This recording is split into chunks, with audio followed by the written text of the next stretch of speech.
Have you ever actually counted every dollar you owe? Every credit card, every student loan, every car payment, every medical bill sitting in a drawer you stopped opening. Most Christians never have. And that is exactly where the enemy wants you. We think debt gets killed by a raise, a windfall, a miracle check in the mail. We wait for rescue while the interest eats us alive every single month. But when God sets a man free from debt, it rarely looks like a miracle. It looks like a method. It looks ordinary. It looks like a wall, broken, rebuilt stone by stone in the fear of God. Over 2,000 years ago, a man named Nehemiah walked into a city that looked exactly like your finances right now. Walls torn down, gates burned, the people inside drowning in debt to their own brothers, selling their children to pay the interest, crying out with no way up.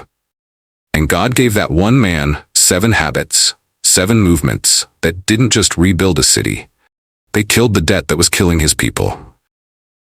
If you are tired of praying about your debt and watching nothing move, if you are ashamed of a balance you cannot say out loud, if you have tithed faithfully and still cannot breathe under what you owe, hear me. This message is for you, because your rescue is not coming in the mail, it is coming through your own hands, the way it came through Nehemiah's.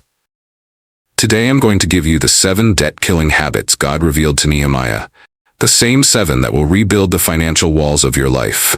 Not theory, not motivation, habits, executable this week. Stay with me to the end, because the 7th one is the habit almost no Christian will do. And it is the one that decides whether you stay free or end up right back in the rubble a year from now. Habit 1. Grieve it, then govern it.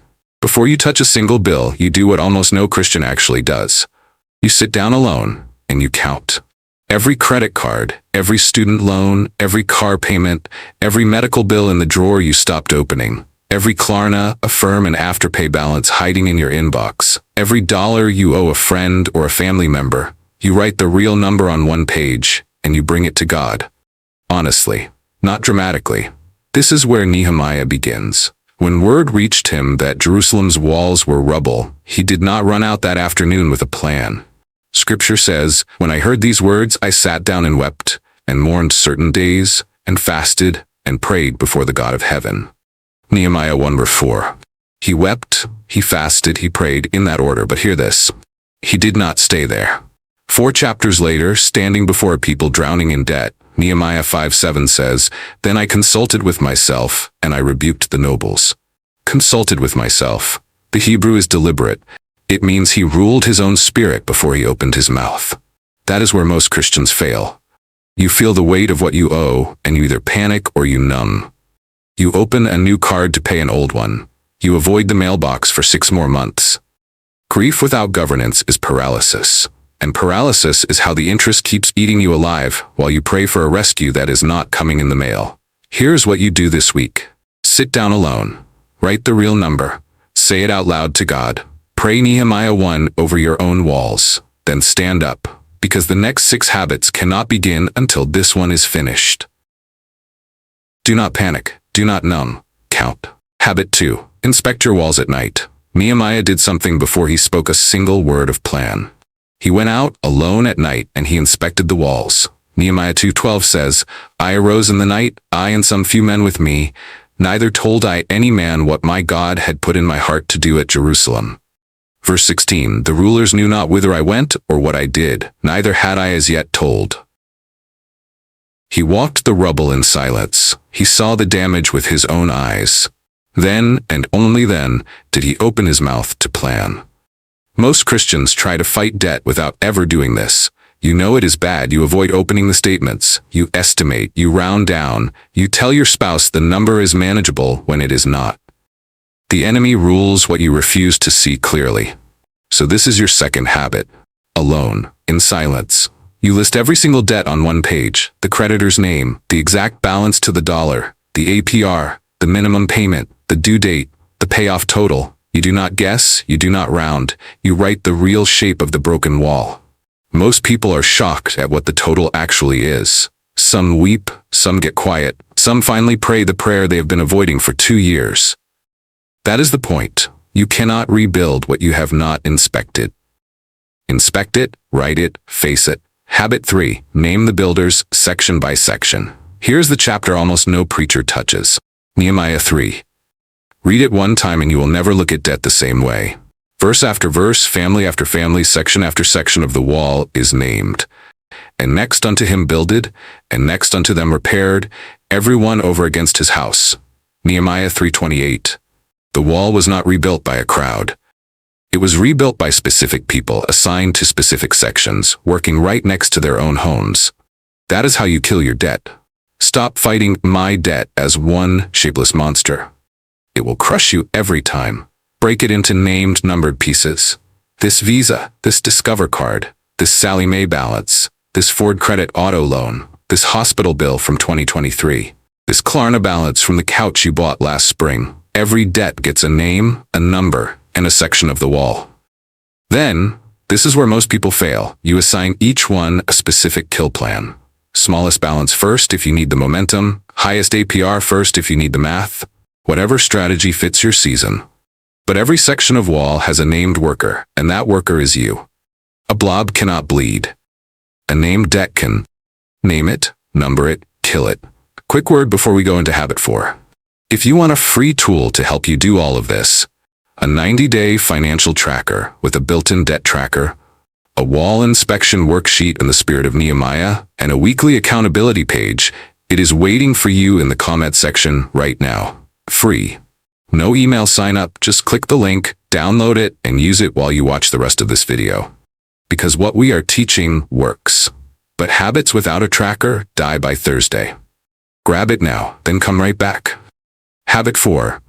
Build with a trowel in one hand and a sword in the other. This is the habit that closes the back door. Nehemiah 4:17-18 says, They which builded on the wall, and they that bear burdens, every one with one of his hands wrought in the work, and with the other hand held a weapon. For the builders, every one had his sword girded by his side, and so builded. 2 movements at the same time. The trowel is a fence, you earn more. Side work, sell what you do not use. Every spare dollar goes to the balance. The sword is defense, you stop the bleeding. You cancel subscriptions you forgot you had. You kill the DoorDash habit.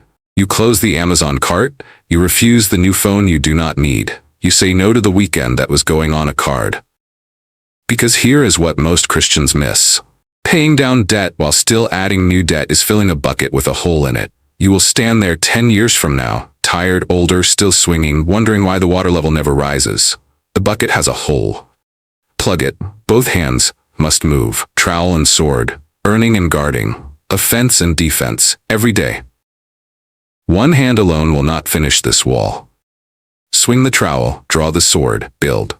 Habit 5. Kill the 100th part. This is the habit nobody teaches.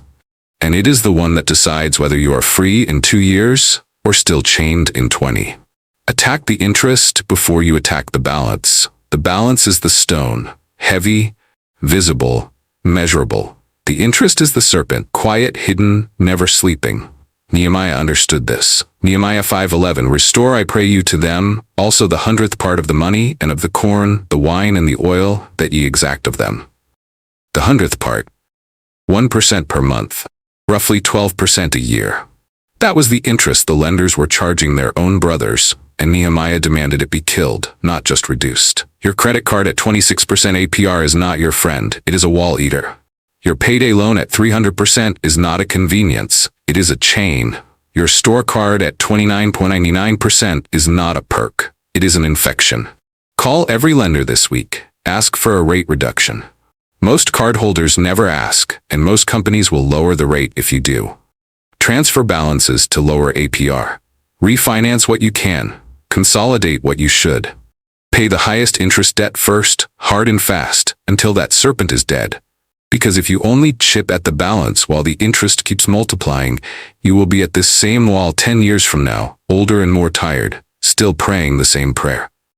Kill the snake first, then the stone. That is the order. Habit 6. Swear the oath. Shake the garment. A plan that lives only in your head is forgotten by Tuesday. A plan whispered to a friend might last a month. But a plan sworn before God and witnessed by another believer, that one holds. Nehemiah knew this. Nehemiah 5:12-13. Then I called the priests and took an oath of them, that they should do according to this promise. Also I shook my lap and said, So God shake out every man from his house and from his labor that performeth not this promise. He made them swear. Then he performed a prophetic act. He shook out the fold of his garment as a curse enactment, invoking God himself to shake out anyone who broke the vow. We do not preach superstition. We preach sobriety. Financial promises made in your head die quietly in the dark. Financial promises made before God survive. So this week you do 3 things. 1. Write your debt-killing plan on paper, sign it, date it. 2. Tell it to your spouse, your pastor, or a trusted believer, out loud, in detail. Let them witness it. 3. Pray it before God. Ask him to hold you to it. Ask him to shake you out of comfort if you break it.